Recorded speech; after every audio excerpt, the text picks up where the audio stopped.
Hello friends, welcome to my channel. आज हम करेंगे डॉक्टर एपीजे अब्दुल कलाम का एक famous essay, great books born out of great minds. इस वीडियो में हम इसकी डिटेल्ड में समरी डिस्कस करेंगे। चलिए शुरू करते हैं। सबसे पहले इस एस्से के ऑथर के बारे में जानते हैं। एपीजे अब्दुल कलाम का पूरा नाम है अवल पाकिर जैनुलब्दीन अब्दुल कलाम। ये 15 अक्टूबर 1931 में बॉर्न हुए। ये एक इंडियन एरोस्पेस साइंटिस्ट थे, स्टेट्समैन थे, जिन्होंने प्रेसिडेंट ऑफ इंडिया सर्व किया था 2002 से 2007 तक। इनकी साइंटिफिक अचीवमेंट्स और पॉपुलैरिटी से उनको ऐसे से नाम से पुकारा जाता है, missile man and people's president. उन्होंने बहुत सारी बुक्स लिखी हैं, इंक्लूडिंग ऑटोबायोग्राफी जिसका नाम था विंग्स ऑफ फायर, जो 1999 में पब्लिश हुई, और एक बुक टाइटल इग्नाइटेड माइंड्स इन 2002। उनको पद्म भूषण मिला है 1981 में, पद्म विभूषण मिला है 1990 में, और भारत रत्न मिला है 1997 में। इनकी डेथ 27 जुलाई 2015 में हुई। चलिए अब इस एस्से की समरी डिटेल में पढ़ते हैं। इस एस्से में एपीजे अब्दुल कलाम ने रीडर्स को एनकरेज किया है कि उनको रीडिंग हैबिट्स अपनी यंग एज में ही डेवलप कर लेनी चाहिए।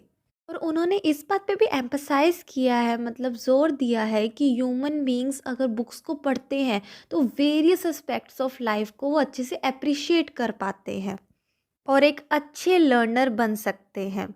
According to Kalam, cultural of excellence एक प्रोसेस है जिसके अंदर एक इंडिविजुअल या फिर एक ऑर्गेनाइजेशन या नेशन एंडलेसली स्ट्रगल करता है ताकि वो खुद को इम्प्रूव कर सके।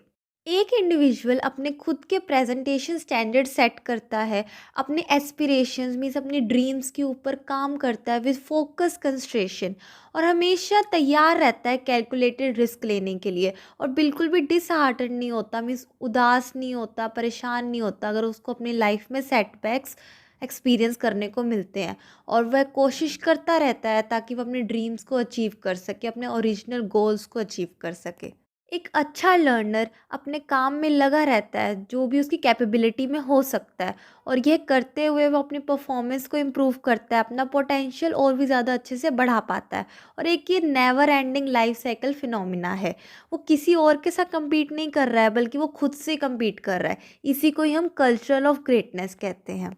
अब्दुल कलाम ने अपनी लाइफ में 16 मिलियन यंग गाइस के साथ पर्सनल इंटरेक्शन किया है, और उनसे उनको पता चला है कि जो ये चिल्ड्रन हैं वो अपनी एक अलग ही स्टोरी बुक में जीते हैं।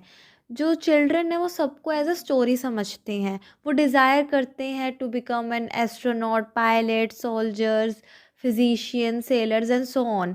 और ये जो चिल्ड्रन है ये अपनी खुद की फैंटेसी सेटिंग्स बना लेते हैं। एपीजे अब्दुल कलाम का कहना है कि उनको 82 ईयर्स ऑफ लाइफ के बाद ये रियलाइज़ हुआ कि वो खुद भी एक स्टोरी ही जी रहे हैं, और वह ये बिलीव करते हैं कि एक ऑथर हमेशा हमारे ब्रेन में अलाइव है और वो ऐसे narratives about past and future generate करता रहता है। डॉक्टर एपीजे अब्दुल कलाम का मानना है कि जो ये स्टोरीज़ हैं वो पीपल को असिस्ट करती है, मींस हेल्प करती है, ताकि वो अपनी लाइफ की कॉम्प्लेक्स सोशल डिफ़िकल्टीज़ के साथ डील कर सके। जैसे फ़्लाइट सिमुलेटर्स पायलट्स को हेल्प करते हैं ताकि वो अच्छे से प्लेन उड़ा सके।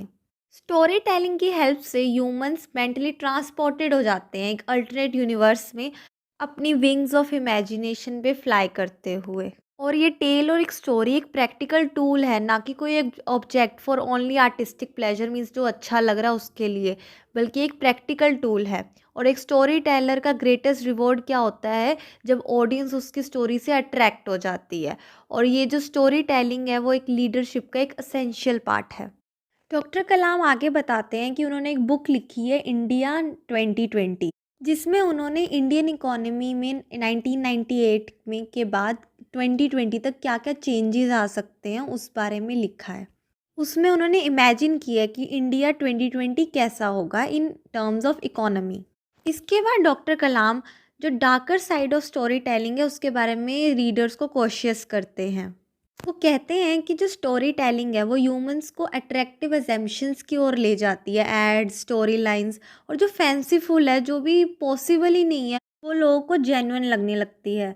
Everything depends on the perspective of the individual, मतलब इंडिविजुअल क्या सोचता है वो सब कुछ उसी चीज़ पे डिपेंड रहता है। Right, wrong, sin, good, duty, responsibility, love, hatred, सब लोग अपने हिसाब से इमेजिन कर लेते हैं। जब new types of stories generate होती हैं उससे न्यू सेट्स ऑफ चैलेंजेस बनते हैं। उसके बाद कलाम ARG के बारे में बताते हैं, जिसकी फुल फॉर्म है अल्टरनेट रियलिटी गेम्स। ये एक type of interactive network tales होती हैं जो रियल वर्ल्ड को एज अ प्लेटफॉर्म यूज़ करती है और स्टोरी प्रेजेंट करती है, जो इन्फ्लुएंस्ड होती है यूज़र्स के थॉट्स और एक्शंस को लेकर। मींस यूज़र क्या सोच रहा है उसके ऊपर डिपेंड करती है। आगे कलाम बताते हैं कि जो ह्यूमन ब्रेन है वो बहुत स्लोली इवॉल्व होता है एट्स कंपेरिजन टू टेक्नोलॉजी, जो बहुत फास्टली इवॉल्व होती है। और अभी भी ह्यूमन ब्रेन जो है उस कंटेंट को रिस्पॉन्ड करता है जो उसके एक्सपीरियंसेस के साथ मैच करती है, उस एक्सपीरियंसेस के साथ सेंस बनाती है। कलाम बताते हैं कि हमें स्टोरी टेलिंग को सीरियसली लेना चाहिए और वही स्टोरीज लिखनी और प्रोड्यूस करनी चाहिए जो एक्चुअल ह्यूमन एक्सपीरियंसेस के ऊपर बेस्ड हो। कलाम ह्यूमन बेस्ड स्टोरीज को टेक्नोलॉजी से सुपीरियर मानते हैं और ह्यूमैनिटी की अलाइनमेंट के लिए उनको ज़रूरी भी समझते हैं।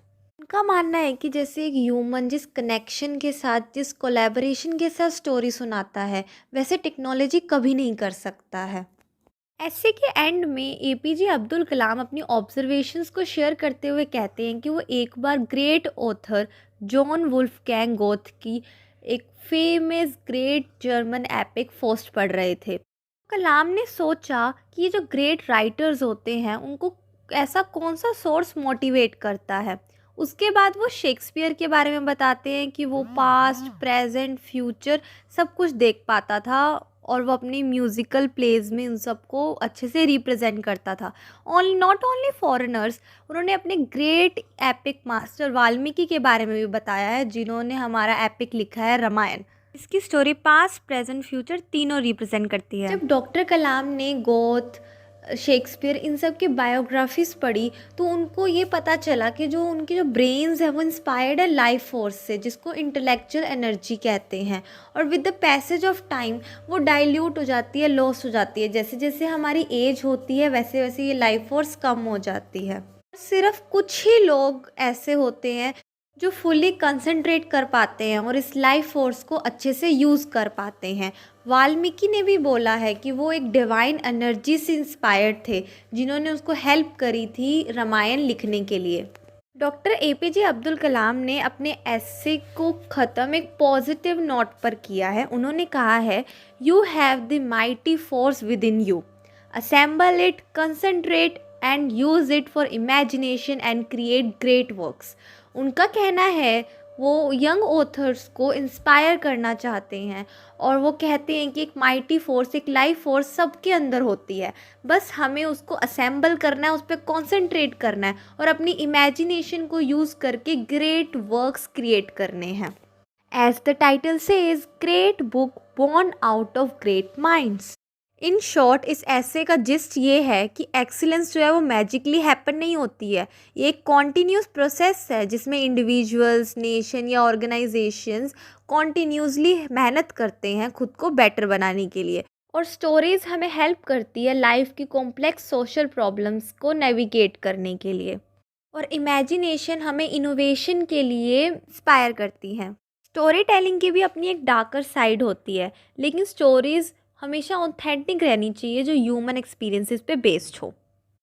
Thanks for watching. Please like, share, subscribe for more such video. और आपके कोई भी डाउट है या कोई भी सजेशन है मुझे कमेंट सेक्शन में ज़रूर बताएं।